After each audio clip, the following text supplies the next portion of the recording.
Blog Talk Radio. Hello, friends. Good day to you. Today is December 5th, 2018. This is Molly McCord, and thank you for joining me for our weekly podcast all about the astrology and energies of right now. We talk about what is happening out there in the cosmos and how we are feeling those energies here on our blue and green marble of a planet. I appreciate your presence and your energy. It has been wonderful to connect with so many of you this year and in previous years. This podcast is approaching episode 400. So 400 of these podcast episodes have been put out there in the world over the past 6.5 years, and I am grateful that there's so many amazing people like you in the world. Please know that no matter what you see around you, no matter what is happening in the media or in politics or in any of those other places, understand that there's millions of people who are awake, who are tuned in, who are doing their work, who are doing their part to be strong in their light, and it's amazing. I mean, I just see so many amazing people stepping into their purpose and living their truth that it's fantastic. So know that this energy is happening in a really strong way on the planet, and we're each a part of it, and it's a really exciting time to be here. You may have noticed that over the past 2 days, I have released 2 new podcasts for you talking about the 2020 astrology energies. That's because the energy that begins in 2020 is some of the biggest astrology of 500 years. And that has to do with the cycles that are coming together, how all of these planets, including the South Node, are meeting up in Capricorn, and how there are these ongoing transits and aspects that are very rare and very much about permanent change. And I want to provide you with empowering insights to think about this in your own life, to be aware of these energies, to be aware of the patterns and the cycles that we've been through in the past century. So there's tools that we have here, and I want to give you some of those tools to work with and to be with in your own life, because that will help you understand perhaps what's coming ahead. Of course, none of us really know exactly what's coming ahead, but with astrology we can see the patterns and the cycles, the themes, and where the energies are going to be the strongest. So this is a big discussion in the world of astrology. If you get the magazine, The Mountain Astrologer, or if you are interested, the December-January issue of The Mountain Astrologer is all about the 2020 energies, 2020 forecasts, and the upcoming conjunctions. So please pick it up. It's a wonderful publication. It's a physical magazine. It's also digital. You can get it online. That's The Mountain Astrologer. So today's show, we're going to talk about what's happening in the heavens right now in the sky, and I'm going to share with you another story time. This story time is going to be about Mars and the Mars journey through Pisces, which is a completion journey. So I'm going to share with you a bit about those energies and what's happening now, so that you can be aware of the significance of Mars and Pisces and perhaps understand also what you are surrendering, what you are releasing, what you are allowing to dissolve from your own Mars energy. Mars is our masculine. It is our desire and our sense of action. It's where we assert ourselves. And it's associated with the ego and the ego mind, and that can be a healthy part of us, and it can be unhealthy. So with the Mars and Pisces, we're going to do a story about what this journey is for Mars as he completes a full 2-year cycle and really moves through some powerful energies here as he voyages through Pisces. Before I dive into that, though, let's just get a quick take on what's happening in general, or in specifically right now. The sun is at 13 degrees of Sagittarius. And that means the Sun at 13 degrees of Sag is actually squaring Neptune at 13 degrees of Pisces, and Mars is at 12 degrees of Pisces. So anytime we have the Sun receiving a square from an outer planet as well as a personal planet, well, it affects our own clarity, it affects our own sense of self and how we are moving through life and how we're moving through our world right now. We also are finishing up a Mercury Retrograde. This will end on December 6th as Mercury stations direct at 27 degrees of Scorpio. And then we're also having a new moon, December 6th or 7th, depending on where you are in the world. This new moon is happening at 15 degrees of Sagittarius. And then we also have Chiron stationing direct at 27 degrees of Pisces. So right now, over the course of, say, 4 or 5 days, we have this slowing down of energies. We have a sense of things like shifting and working themselves out. We have planets changing direction to go direct so that the energy now goes forward after being in contemplation and review. We also have a sense of maybe frustration because, again, the planets that square the Sun, it affects what you want to do because the Sun is the biggest light, the biggest energy, and it's how we say, well, I'm going to do this, I'm ready to go for that. And receiving the square from Mars at 13 degrees of Pisces is going to bring up a delay or a frustration. You really want something, but you feel you can't get it. It's just out of reach. It's just out of grasp. And then the Sun being in Sagittarius, which is a fire sign, and it's very strong in what it wants and being able to go for what it wants without boundaries, without limitations. It can get angry, it can get fired up and have a big response. That's what fire signs do. And so just to be aware of your own frustrations right now and to not overreact or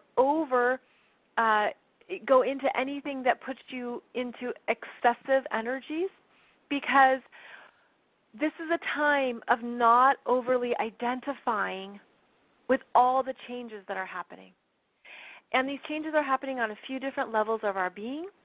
It's happening in not only the mutable signs, which are the signs in Sagittarius and the signs in Pisces, but there's a lot of water in the sky right now. We have Mercury in Scorpio, Venus in Scorpio, Mars in Pisces. So those 3 personal planets are all in water signs. We also have Neptune in Pisces, Chiron in Pisces, and the North Node in Cancer. So the water energy is really strong right now, and we could be feeling it. We could be feeling a bigger energy either within us or in our inner world. We could just be feeling a lot. This is great for the emotional growth that we're moving through and deeper wisdom about what you've been perhaps sitting in or that part of your world that hasn't felt like it's changed, but there's been deeper healing below the surface. That's a big part of all this water energy. And there is a grand trine in water signs with the North Node in Cancer, Chiron in Pisces, and Mercury in Scorpio. So these are the 3 water signs meeting up at that 27-degree point. If you listen to this show, you know that I spoke about this in the November 21st podcast where we talked about the Mercury story time, and Mercury's going back into the cave, right? So this is the time when Mercury went back into the cave to get more of the story that he didn't realize was happening, that he forgot, that he was moving too fast. So Mercury in Scorpio is getting more details, more information, and it's something deeper, And it's connected with truth. It's connected with a purity, a pure truth. And it's meant to help you grow emotionally, okay? It's meant to help heal you at a deeper level. And that's part of this grand trine with the North Node in Cancer showing us how to grow through our feelings. And what is really true for you? And what's the wisdom of what you feel? And what is it showing you? What are you learning through your emotional world? And Cancer can be unconscious emotions, the things that you just learned, you've always felt, you've always reacted in a certain way. And now with the North Node in Cancer, we're saying, well, wait, do I want to react that way? Is that how I want to continue to feel about this situation, this experience, this story, this relationship? So Mercury going back into Scorpio and igniting this grand trine in water is asking you to gain clarity on a story you've told yourself and the emotions you've attached to it. And is that really how you want to feel?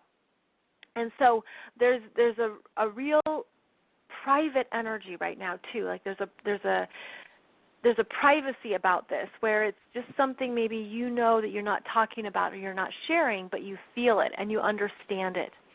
So that's really big right now, and all the water energies can make us more aware of stimuli, aware of senses. It can be a sensory overload, really, because the water signs are very tuned in to what's not being said but what they feel. And that can mean that you just need to retreat more and that you want more private time. And this could be something that's confusing because of the strong energies in Sagittarius with the Sun in Sag and Jupiter in Sag. Jupiter is now at 6 degrees of Sagittarius. And it's that sense of, oh, but I want to go out. I want to do something fun. I want to go to the party. The things that you want to do and you get excited about. And you might realize, well, I could go for 2 hours, but I can't stay for 6 hours. Or I'm excited to go try this, but I don't know if I want to commit for too long. These energies are all about being aware of where you're placing your energy and that it's okay to be sampling right now. It's okay if you're like, I'm just going to take some of this and some of that and call it good, because otherwise you might feel like you've overextended, you've overcommitted, or it's just too much. A lot of this water energy requires us to honor our private selves, our inner worlds, and to retreat and to just have time alone. So it's one of the contradictions right now, but when we're conscious of it and aware of it, then it makes sense. And it's why you maybe don't want to do a lot or fill up your calendar. Venus is now at 1 degree of Scorpio, and last week, the November 28th podcast was the story time around Venus's journey through Scorpio. And so she's just come back into this part of your chart, and she's stronger now. Remember, if you need to go back and listen to that episode, it might help with the full energy journey of Venus. But she's stronger now because she's gained some clarity around where she didn't feel powerful or she wasn't aware of some of the people in her life, some of the stuff that she took on. And now she's like, no, I'm going to do this on my terms and with a new sense of what I'm worth. I'm worth this. I am worthy of my power. I am worthy of abundance. I am worthy of feeling strong in myself based on my own definition of that, and to then assert that energy back out into the world. Now, we say that Venus is in her detriment in Scorpio, and she's known for being in her detriment in Scorpio and in Aries because these are the signs that are energetically furthest from her home signs of Taurus and Libra. And this is true for every planet. Every planet has their astrology signs where they're in a detriment. Mars is in his detriment. He's not very strong in Pisces. he doesn't have what he's used to having, and he kind of withers. He just is a little bit weaker in Pisces until he learns how to assert himself and how to charge ahead. Now, Venus is strong in Pisces normally, and Mars is actually strong in Scorpio. So right now, there's this interesting dialogue happening between Venus and Mars, where Venus and Mars are not in their strong energies, but because they are the lovers of the zodiac, they are the couple, they're supporting each other energetically. So it's like Venus and Scorpio can support Mars and Pisces. It's called mutual reception when the planets are in each other's energies. Mutual reception. So there's a sense of, I'm going to support you and you can support me, and together we're going to get through this. And that helps. So they're both in these water signs. They're both in a sense of love and compassion and being asked to understand that within themselves. So that means for each of us, our feminine, Venus, and our masculine, Mars, are also in these softening energies of be kind to yourself right now. Don't beat yourself up. Don't be your own worst enemy. Understand what you were meant to learn and go through. Be forgiving. Be understanding. Find the deeper truth of it all and just allow yourself to continue to move through the emotions that come up and the feelings that come up. All the water energy is about flowing, right? Water is meant to flow, and when it gets dammed up, well, we feel that too, and it's not good for us in any sense. It's not good for us physically or energetically, intuitively, spiritually. So the strong water right now is saying to flow and flow and flow, and all that water can put out the fire of Sagittarius, and there's also fire in the sky with Uranus and Aries. So there's parts of us that are keeping the energy going with the 3 planets in fire signs, but you might feel kind of a back and forth where the water sign extinguishes the fire and then the fire comes back up and warms you up after maybe feeling cold or damp from the water, right? So just some things to look at in your own world, because the energies right now are interesting. They're very interesting as we complete a very big year. I also feel that these water signs are flushing us clean, are moving it through, are allowing you to release and cleanse and purify. And what do you need to put in the river? What do you need to put into the water, right, to have it flow away and be complete for you? Because one of the gifts of water is that it does change. It doesn't stay with you. If something gets dammed up, well, that's the problem, right? And okay, I've got to release this energy. I've got to release this dam so that I'm not holding more emotion than I need or more than I need to carry. So there's a lot right now of just transmuting and flushing out the energies of 2018. And thankfully, we have Pluto and Saturn in Capricorn still keeping us strong and focusing on the bare bones of what's needed, reminding you to only commit or say yes where you can follow through, where you have the time, where you really want the result or outcome, and that this is also what's keeping us, I feel like, energetically strong. There's the energy of a pole, and you could see it being in the middle of the flowing river, and it stands strong, and it understands that it can contain itself and be feeling grounded and clear even when so much else is rushing by and rushing past.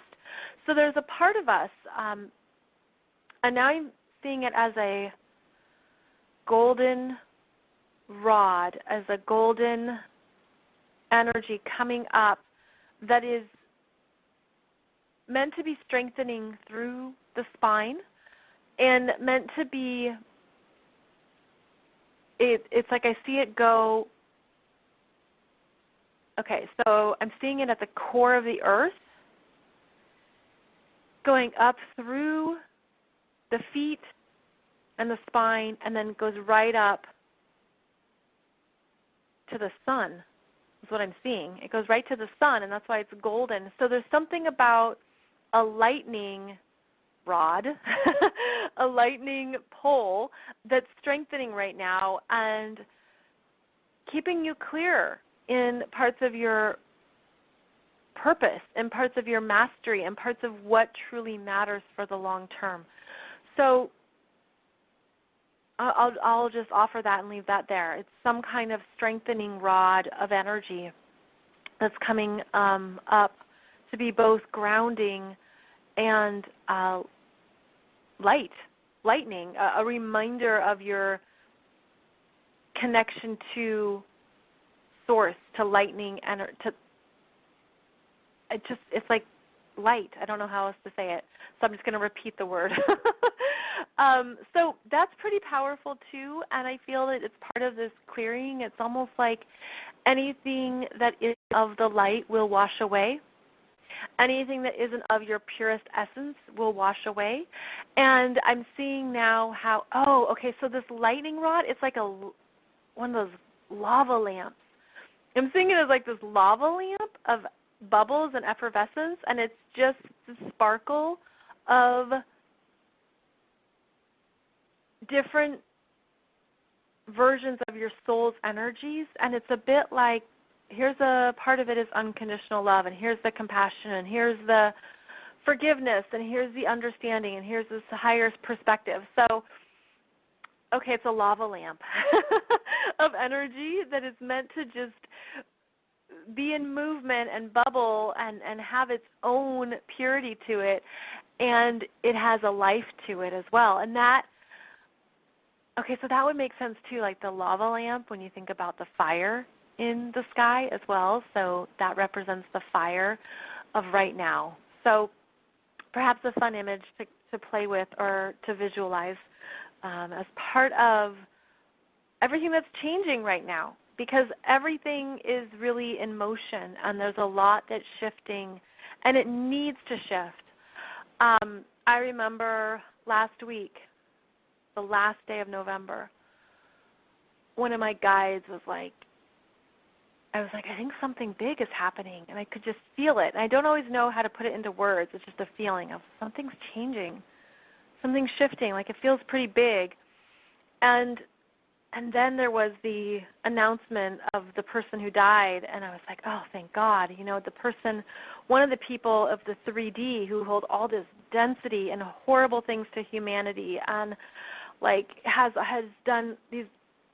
hurt millions of people. And all the corruption, all the things that stem from that legacy and that time, it's like, and then the death is announced. And I felt like this cornerstone of density was removed. And I saw it as a crater.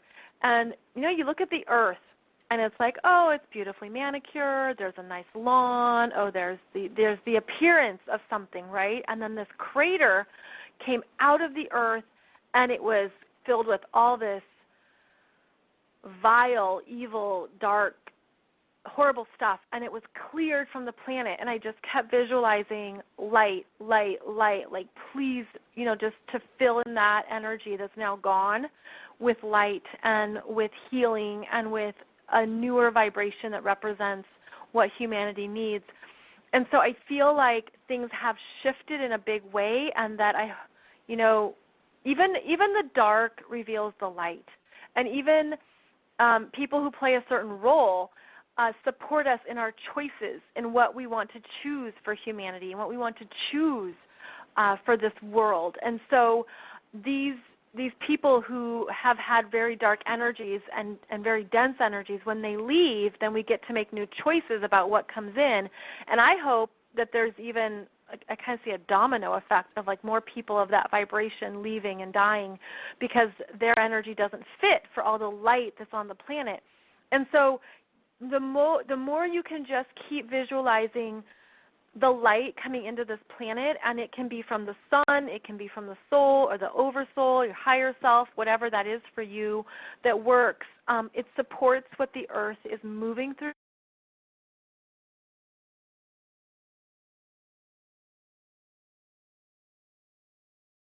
Of evil that's been done on the planet, like goodbye, good riddance, and thank you for showing us our own power and our power to make the earth a better place. Like, we don't need those energies ever again.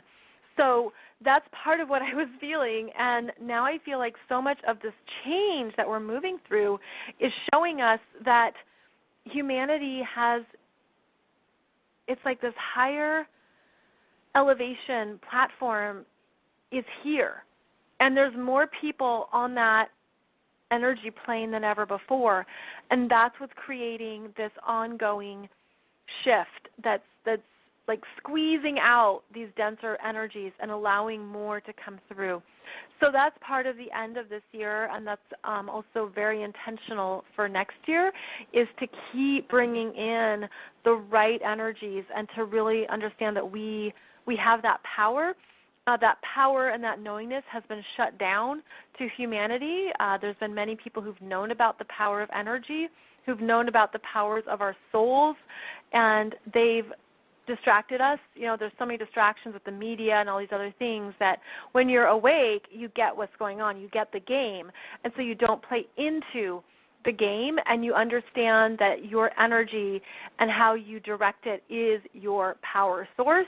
And the more of us who know that and who understand that, we work with it consciously, and nothing else can take us away from that. So there's this truth now. There's like something more coming through that's going to push, I feel like this pushing in of more layers of energies that support what is needed. And that's part of this Pisces energy. So let's get into the story time of Mars, because Mars is in a really interesting place right now.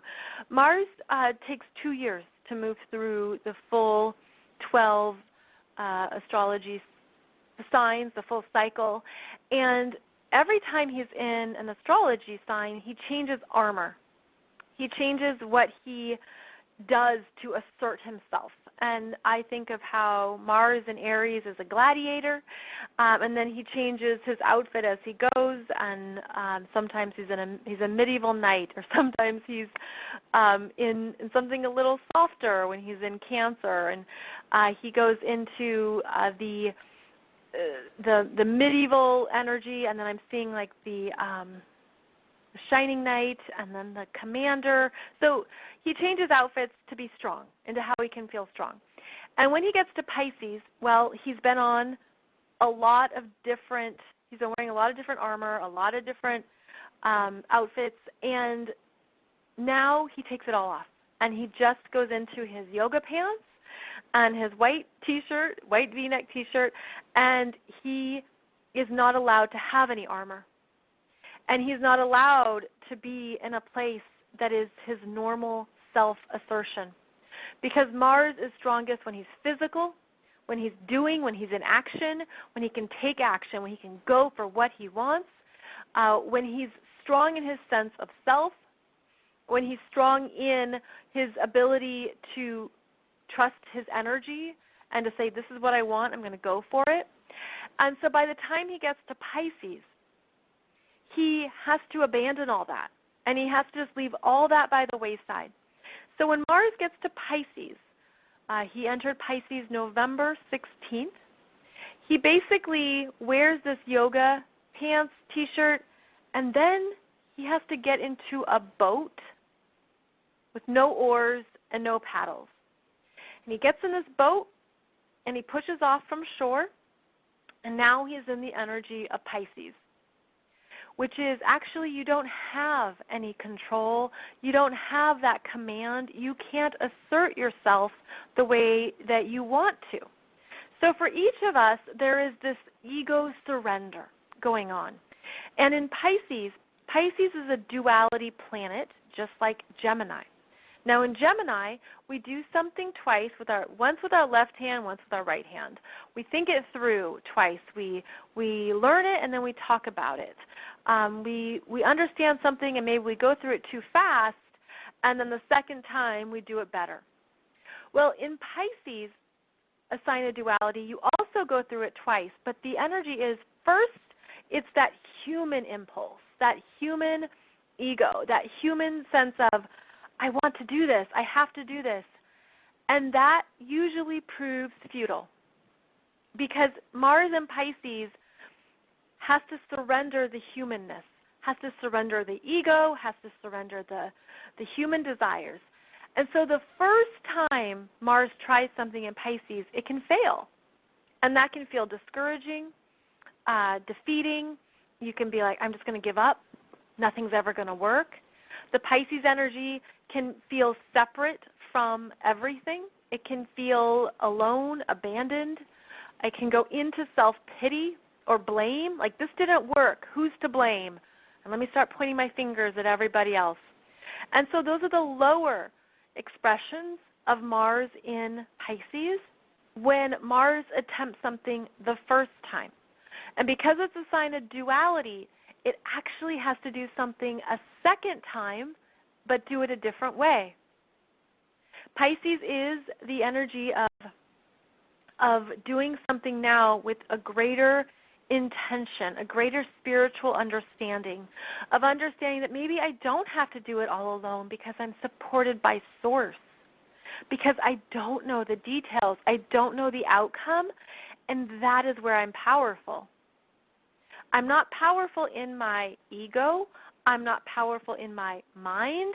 I'm not powerful in my body. And Mars is like, oh my goodness, then I have no power, right? Because Mars is our human self. And so he feels powerless when he has to give up the ego, the mind, the body.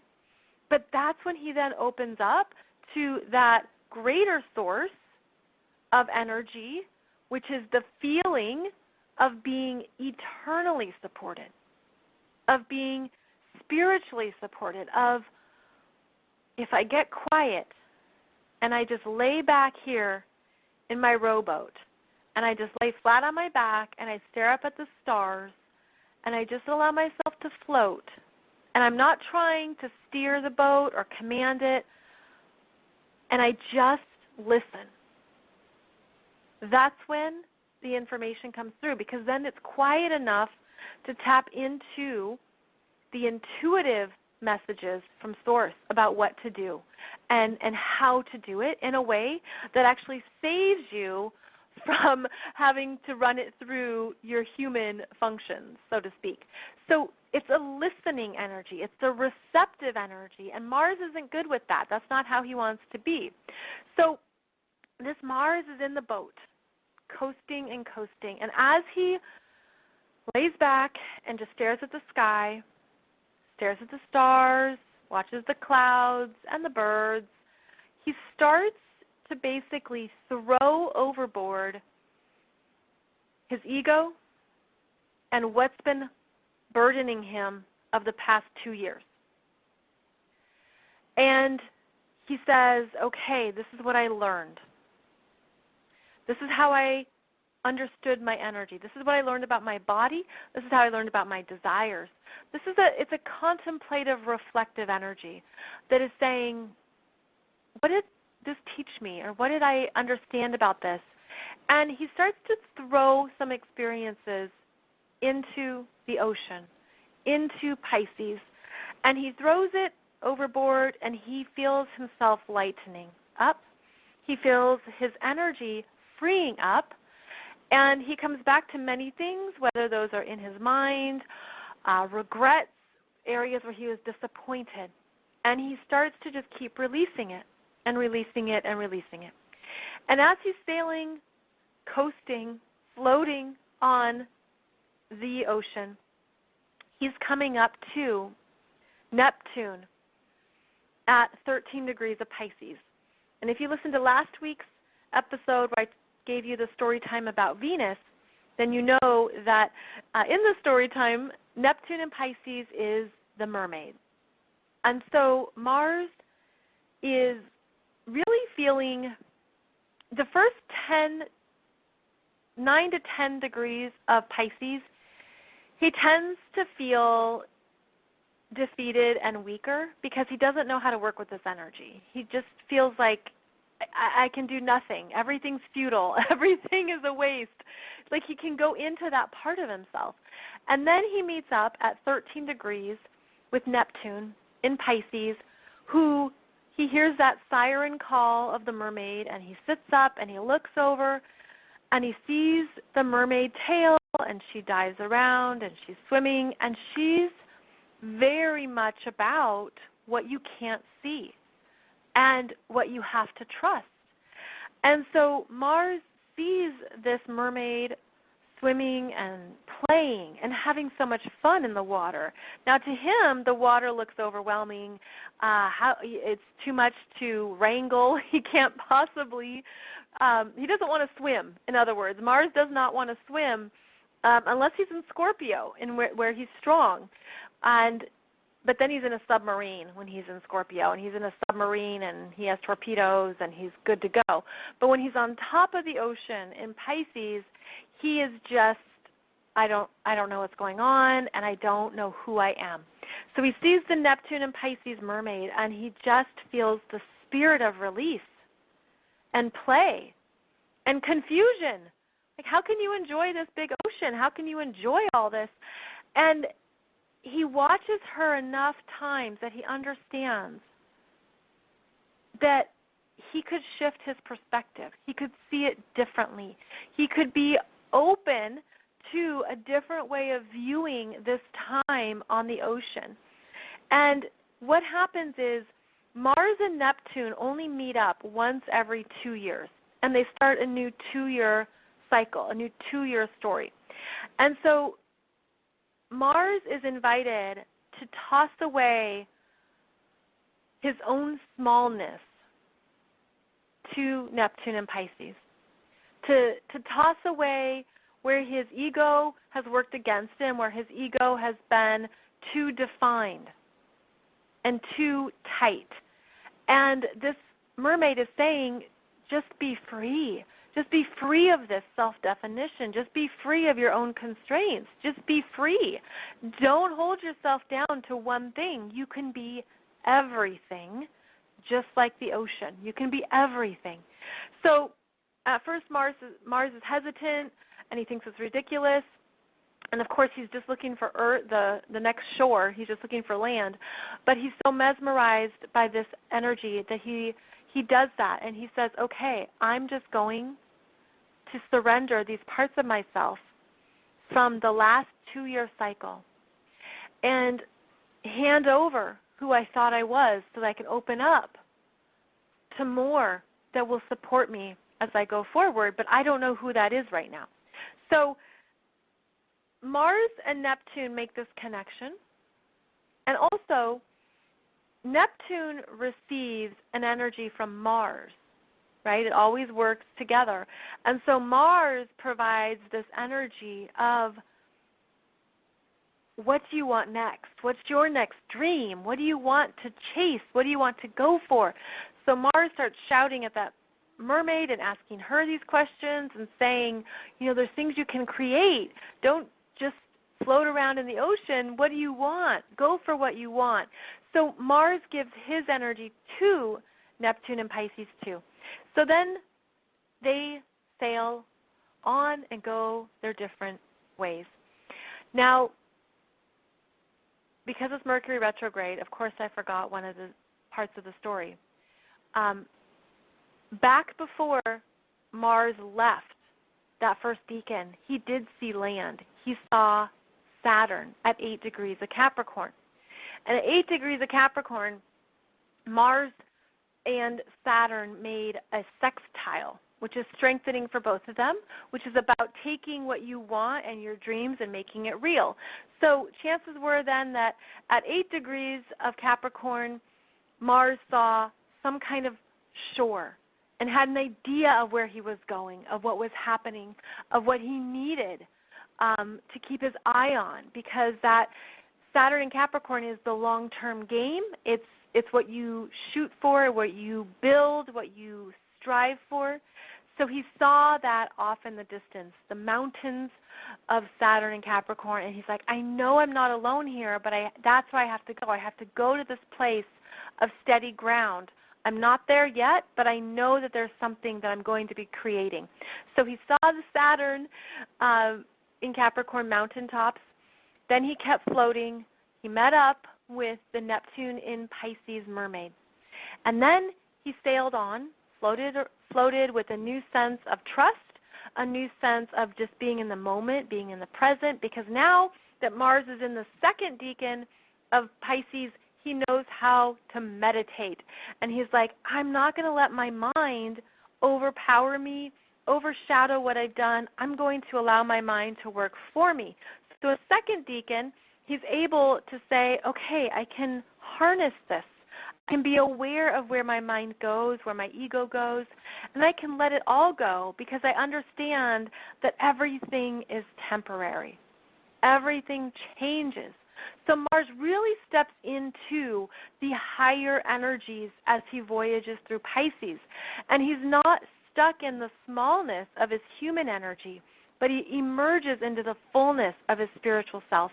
And as he's doing this, Mars continues on in his boat, and he is going to meet up next with Pluto.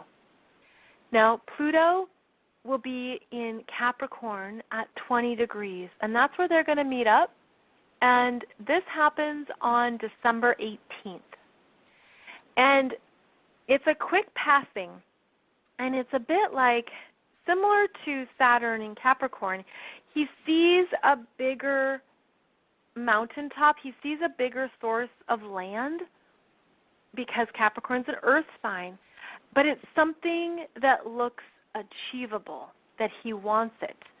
And in our story, we're going to make it something powerful like a castle, and it's the structure off in the distance that he sees it and he's ready to claim it.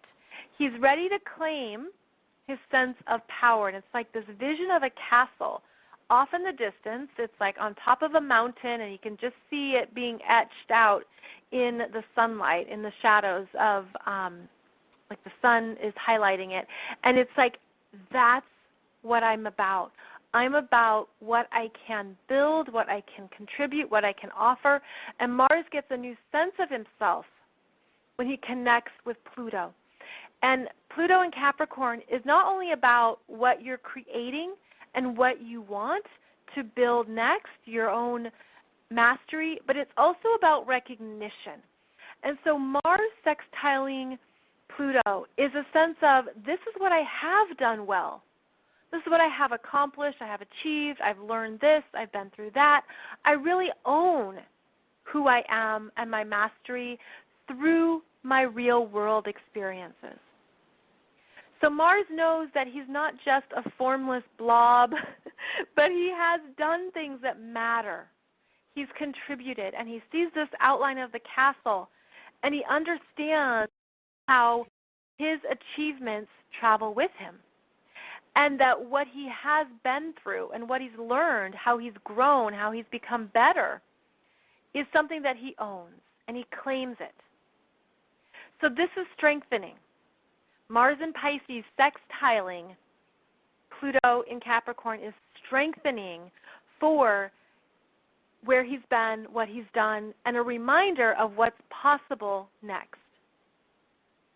So he's in his boat, and of course in our story the weather is great because he has all these supportive sextiles happening and conjunctions. So the weather is working with him, and that's always good news for any sailor, is that the weather is on your side here, and the ocean is on your side. Neptune is on your side. So Mars sails through into the third decan of Pisces, and now he has greater spiritual mastery. He's learned when his ego is silly. He's learned when it doesn't matter. He's learned how to incorporate more tools into himself, and that's through meditation. That's his intuition. That's his spiritual self. Those are his spiritual gifts. the parts of himself that he really wouldn't make time for, he's forced to make time for in Pisces.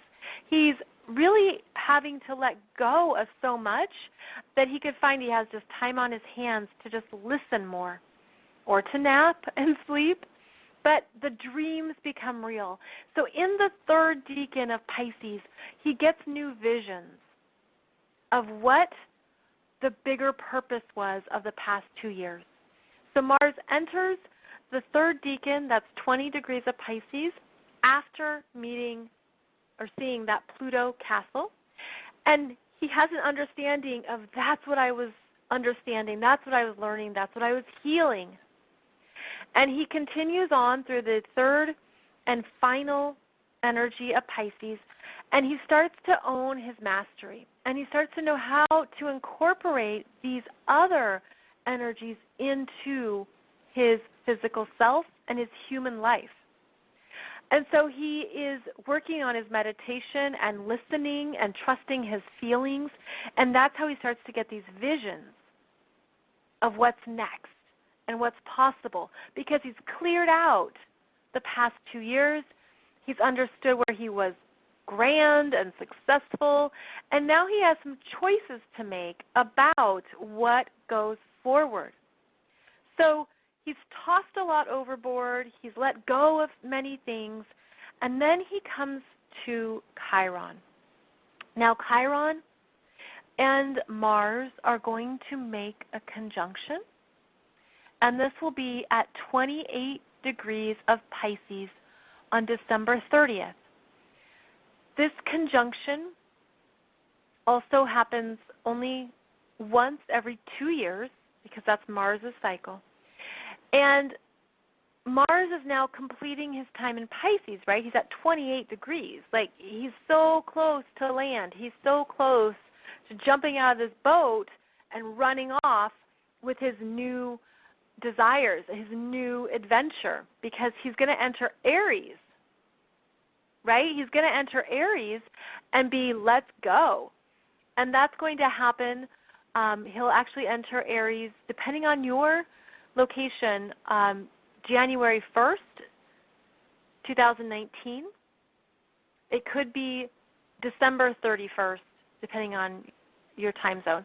So at the end of this year, the last day of 2018 or the first day of 2019, Mars is in Aries, and he's storming the land, right? Like, he's ready to go. He's got his armor back on. He's ready to hit the ground running, literally, to start his new adventure. But before he can get out of that boat, he makes a conjunction with Chiron. And Chiron in Pisces, as I've shared with you in the previous 2 story times, is floating and is the enlightened part of you. It is the soul energy that is compassion and kind and loving. It's forgiving. And so Mars comes up to Chiron, and he's a little bit jolted, because in this story, Chiron in Pisces is just floating over the water's edge. Because at 28 degrees, he's almost to land, but not quite. And so Chiron in Pisces is floating over the water, and Mars isn't expecting it, and Mars thinks he's ready to go, and then something gets triggered. Because Mars is a trigger energy, and there's something that comes up. And it could be unresolved grief, unresolved disappointment, unresolved regret. And before he can start his new adventure, he meets Chiron, who says, it's okay to hand it over to me, because truly you are done with this. You are complete with this. But acknowledge it for yourself, and that is your strength. You are a spiritual master. This is your spiritual strength, is to allow anything incomplete to just flow out of you and to leave it here on the ocean, to not carry it forward into the new adventure. And Mars actually triggers Chiron to do a release.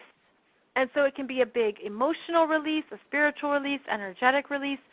Something gets moved in Chiron.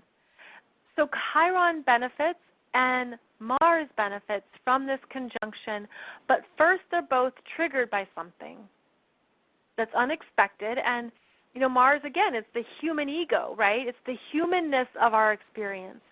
And then Chiron is what we do our best to heal, but it feels vulnerable. It feels powerless. We don't have confidence.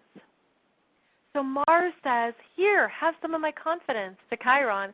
And Chiron allows Mars to let go of any of his unresolved fears. So this energy is interesting because they're very different normally, but in Pisces, it's about the completion. It's about you don't want to take this forward with you. Don't allow something over the past 2 years to remain a long-standing hurt.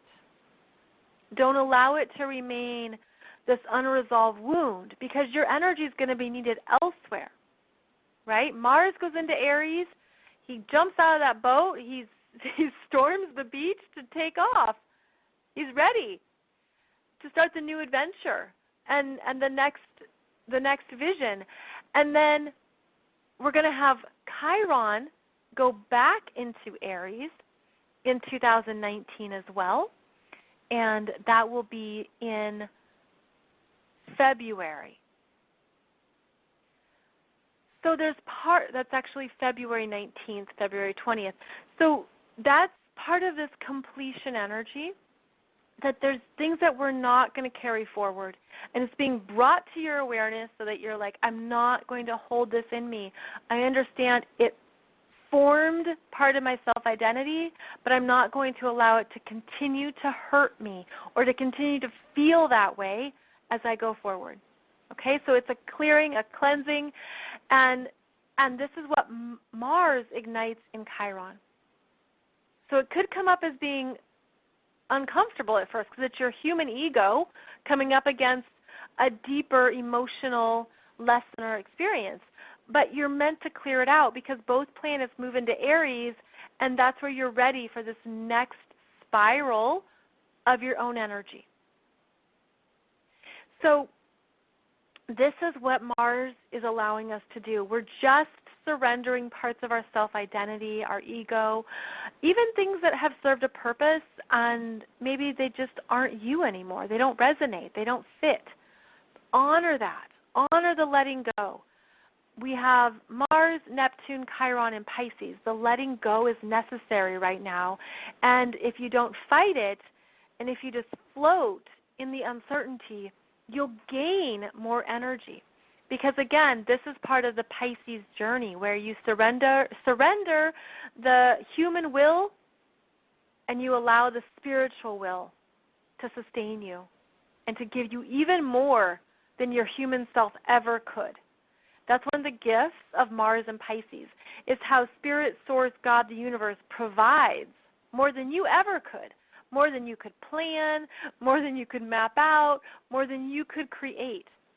So even though Mars is not typically strong in Pisces, there's gifts with every astrological sign. And when Mars taps into those gifts, then he's strong, then he strengthens. So he's been on the floating boat. He's felt lost at sea. He's felt confused. He's felt angry, because that's how Mars responds. It responds with anger, resentment. Why can't I make this happen? He's very impatient. And then when he goes into Aries, he can be like, okay, it's time. And he can be impulsive, but he's in action, and he's got a new sense of himself.